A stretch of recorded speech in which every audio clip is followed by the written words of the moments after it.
সবাইকে স্বাগত নতুন আরেকটি ভিডিওতে। মোস্ট কিছু ইম্পর্টেন্ট টপিক অ্যান্ড কোশ্চেন দেখব, যে টপিকগুলো থেকে আপনার প্রশ্নটা হয়ে থাকে। তো ফার্স্ট হচ্ছে অ্যাডজেক্টিভ। অ্যাডজেক্টিভ থেকে কোশ্চেনটা এভাবে হতে পারে, পিপলের অ্যাডজেক্টিভ ফর্ম। পিপলের অ্যাডজেক্টিভটা কি?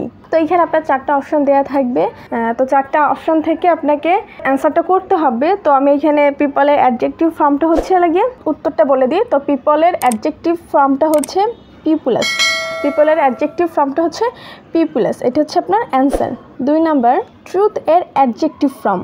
ট্রুথের অ্যাডজেক্টিভ কি? আপনাকে চারটা অপশন দেওয়া থাকবে, চারটা অপশন থেকে আপনাকে সঠিক উত্তরটা চুজ করতে হবে। তো ট্রুথের অ্যাডজেক্টিভ ফর্ম হচ্ছে ট্রু। তো এখানে অ্যাডজেক্টিভ চেনার জন্য কিছু উপায় আছে, যেমনটা হচ্ছে অ্যাডজেক্টিভ চেনার উপায়। আপনার যদি শব্দের শেষে যদি আপনি দেখেন ly, ical, ED, EN, able, ful, IC, IVE, I, AN বা এএন বা এন, এইগুলো যদি থাকে শব্দের শেষে তাহলে সেগুলো হচ্ছে অ্যাডজেক্টিভ। তো এইটা গেল আমার হচ্ছে অ্যাডজেক্টিভ। তো নেক্সট হচ্ছে আমার প্রিপোজিশন। প্রিপোজিশন থেকে কিন্তু আপনার কোশ্চেন আসে, প্রিপোজিশন কোনগুলো? UP, up. আপ অর্থ হচ্ছে উপরে, তারপরে হচ্ছে আপনার টু, আপ টু, ফ্রম, তারপরে ইনটু। ইনটু মানে হচ্ছে আপনার বাহির থেকে ভিতরের দিকে যেগুলো গতিশীল অবস্থায় আসবে, সেইটার ক্ষেত্রে সেরকম যদি কিছু বোঝায় তাহলে সেক্ষেত্রে আমি ইনটুটা ব্যবহার করব। আউট অফ,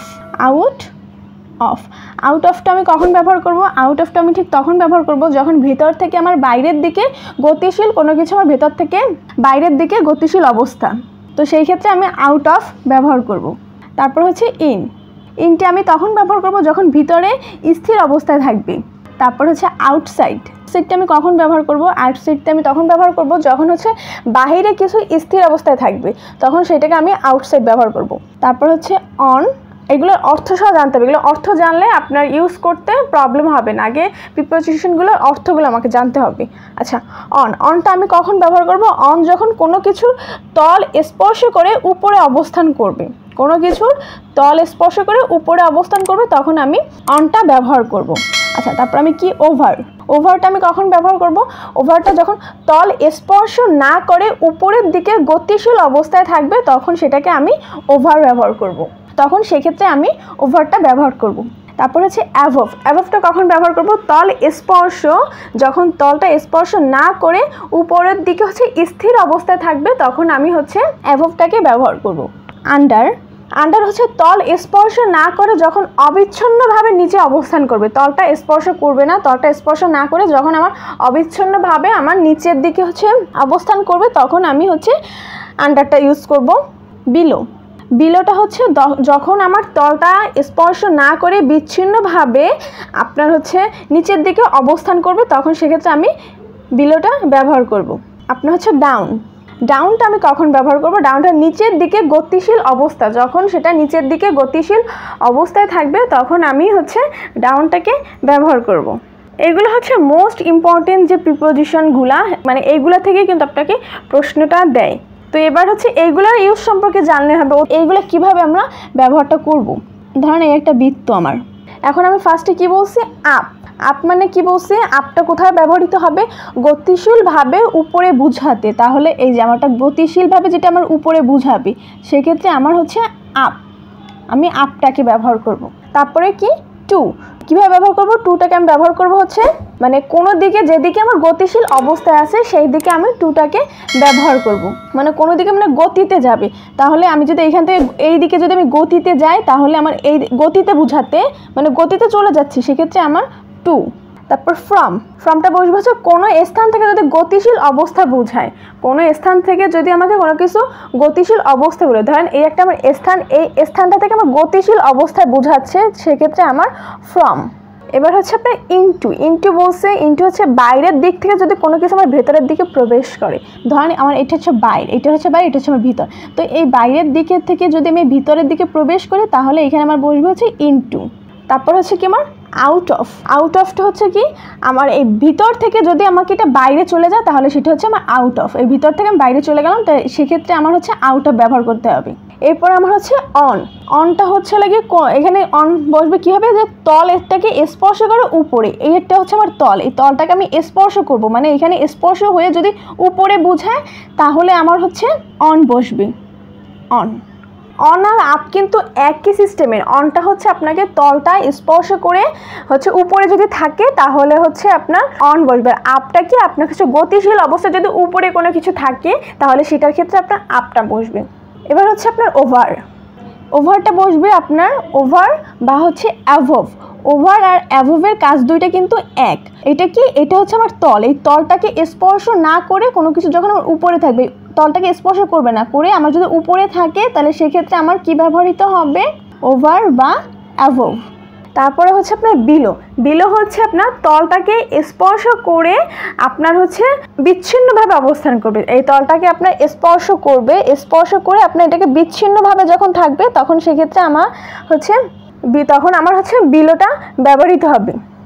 বিলো বা আন্ডার, এই দুইটা এক। বিলো এবং আন্ডার এই দুইটা এক, এই দুইটা আমার তখন ব্যবহৃত হবে।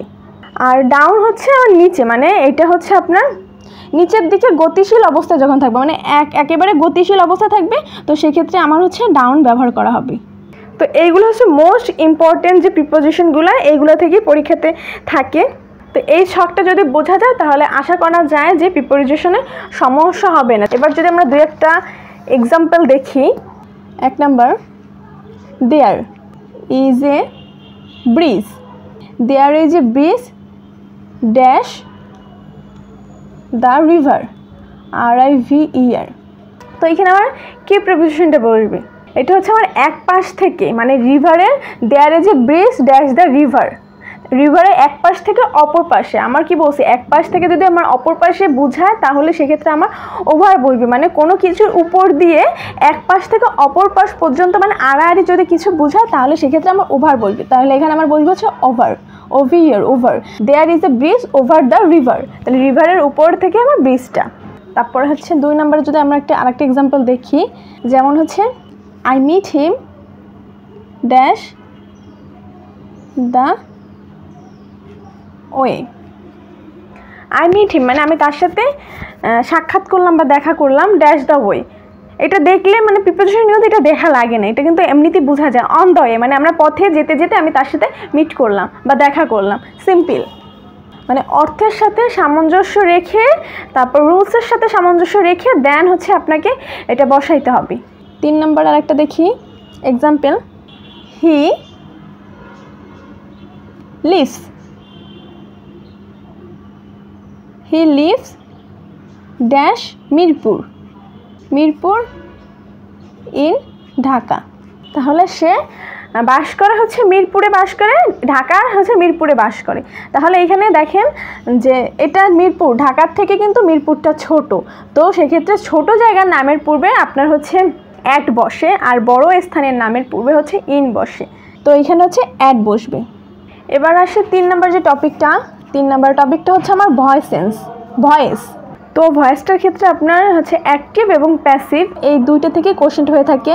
খুব কমন যে কোশ্চেনগুলো এইগুলা থেকে আপনার কোশ্চেন করে, পপুলার যে কোশ্চেনগুলো বিগত সালে হয়ে আসছে এগুলো যদি আমি একটু দেখাই, যেমনটা আপনি ধরেন ডু দ্য ওয়ার্ক, এটা আপনার অ্যাক্টিভে আছে, এটার প্যাসিভ ফর্ম কি হবে, let the work be done.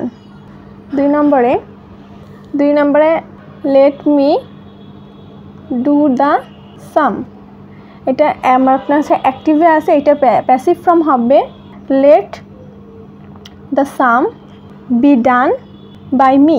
3 number never tell a lie, never tell a lie, এটা হচ্ছে আপনার অ্যাক্টিভ আছে, এটা প্যাসিভ ফর্ম হচ্ছে let not a lie ever be told, ever be told.